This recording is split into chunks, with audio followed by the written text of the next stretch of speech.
welcome to or welcome back to my channel. My name is Marin and here you will find a little beauty, a little books, and a little teaching content. So if that sounds like something you might enjoy, I would love for you to subscribe and stick around and join me in my little corner of YouTube.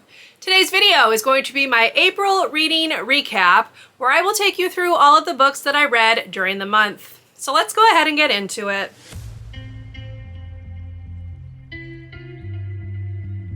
So first I'm going to go ahead and link you to March's reading recap, which went up a couple videos before this one.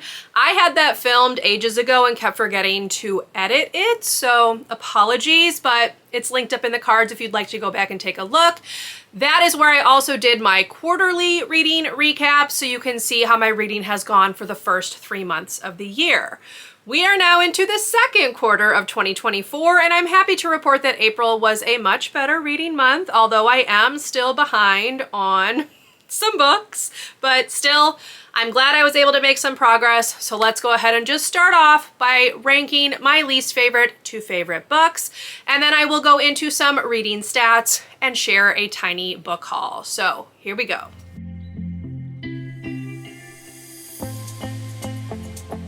Now, I did have my first DNF of 2024 in April. I actually started reading this book back maybe in February. I honestly can't remember. It was a Literally Dead book club pick, and it just was not for me. That was Out There Screaming, which is an anthology edited by Jordan Peele. I have very bad luck with anthologies. I tend to not like them very much at all, and I read the first 4 stories of this one and just really struggled through it, honestly. It would sit there for days at a time and I wouldn't feel any compulsion to pick it up. I just was not interested, so I did finally decide in April to DNF. So that, of course, works out to my least favorite book of the month. There is no rating because I did DNF it.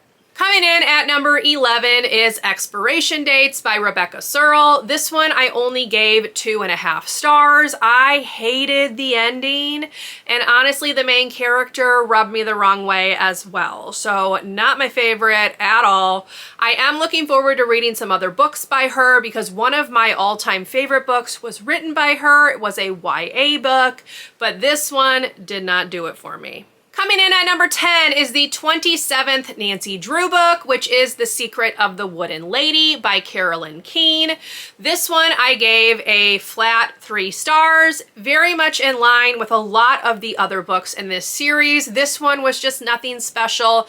The mystery was a little nonsensical, so just overall not my favorite. At number 9 is a novella. It was Veronica, Ruiz Breaks the Bank by Elle Cosimano, which I gave 3.5 stars. This was the prequel, if you will, to the newest Finlay Donovan book, which, spoiler, I also read this month. This one was missing some of that same humor and snark that we are used to seeing from Vera, so not my favorite. It does explain how her and Finlay met, but overall the story was just okay, so 3.5 stars. Coming in at number 8 is The Heiress by Rachel Hawkins, which I also gave 3.5 stars. I have read now 3 of her adult mystery books, and I feel like the best one is still Reckless Girls, which was the first one that I read. The other 2 just haven't quite reached that point. This one was okay, decent mystery overall, but again, just not my favorite, so 3.5 stars. At number 7 is The Poison King by Adrienne. This was a nonfiction look at the life of Mithridates, who was a Persian king who went to war a lot with the Roman Empire, and it just kind of details what they know of his life. A lot of the source material of Mithridates' life has been lost, so there was a lot of speculation. I didn't mind that as much, but one thing I did notice is, had I not read the histories by Herodotus last year, I would have been very lost with the terms that she was kind of throwing about, the names, the places that she was assuming people knew. So I took a star off for that, 4 stars. At number 6 is a book that I vlogged, so I will link it up in the cards. That is Wintering by Katherine May. This is a memoir of the time when she was dealing with some health concerns and kind of was trying to cope with the fact that she was having to take a step back from things that she used to do without thinking too much about them. Some of this was quite impactful. Some of it I just found kind of meh. I did annotate it, so check out that vlog if you want to see full thoughts, but I did give this 4 stars. At number 5 is a book from my 24 and 2024 list, and that was Interview with the Vampire by Anne Rice. I listened to this on audio and quite enjoyed it. I had never read anything by Anne Rice before. I've seen the movie multiple times, but it was nice to actually read the source material. I very much enjoyed it. Very gothic atmosphere. It is a horror book, kind of not terribly too far into the horror genre, but definitely horror, and I really enjoyed it. So 4 stars for this one. At number 4 is actually a book from my May TBR that I squeezed into the last 2 days of April because the audiobook was available. That is Hex Hall by Rachel Hawkins. This was a reread. I had read the book back when it was first released and gave it 3.5 stars. I actually liked it more this time, so I bumped the rating up to 4 stars, which does not usually happen. Upon reread, I actually usually drop the star rating. So this one was a hit. I'm looking forward to continuing the series. This follows Sophie. She is a witch. She is sent away to this boarding school for unruly prodigium is what they call them, because she breaks some rules and a mystery ensues. Very much enjoyed this one. Looking forward to reading the series. I gave it, again, 4 stars. At number 3 is another series book. This is Never Fade by Alexandra Bracken, which is the second book in her The Darkest Minds series. And I also gave this one 4 stars. I felt like this was probably one of the most solid book 2s that I have ever read.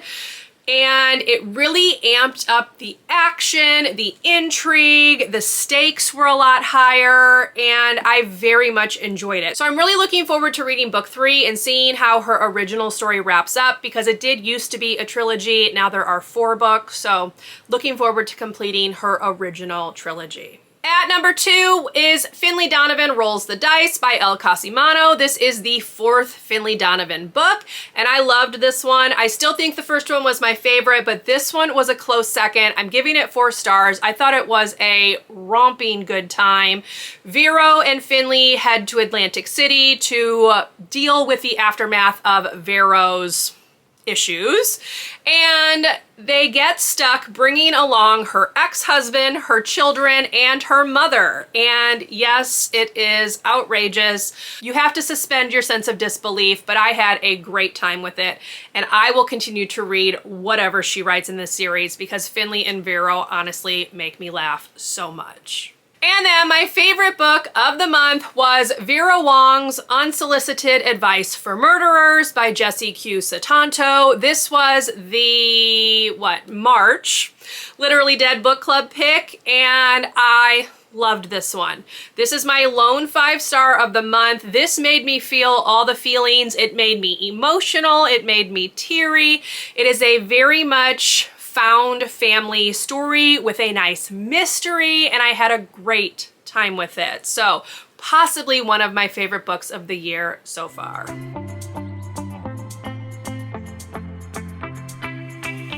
All right, so with the rankings out of the way, it's time now to talk some stats.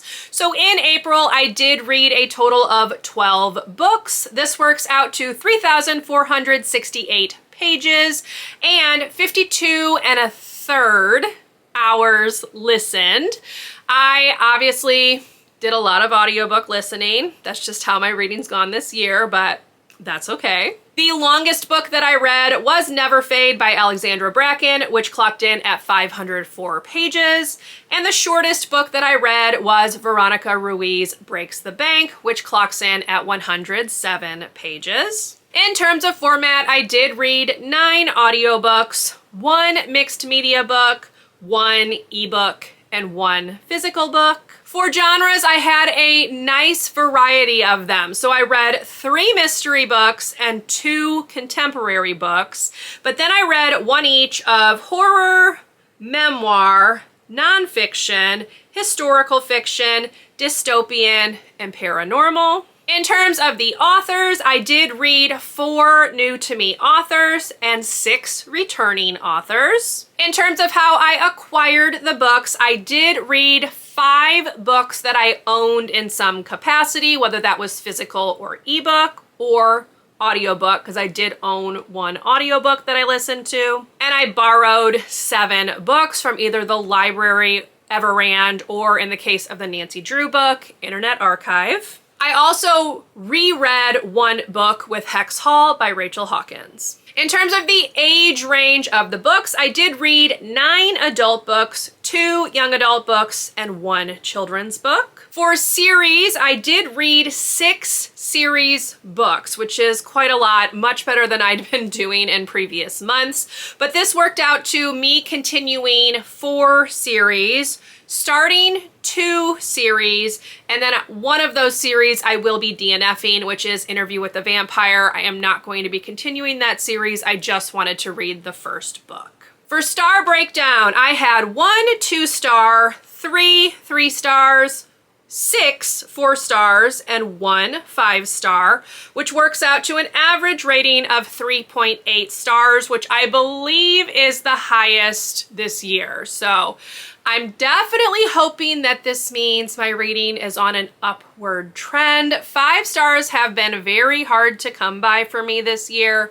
so I'm hopeful that this is a sign that things are about to get better in that capacity.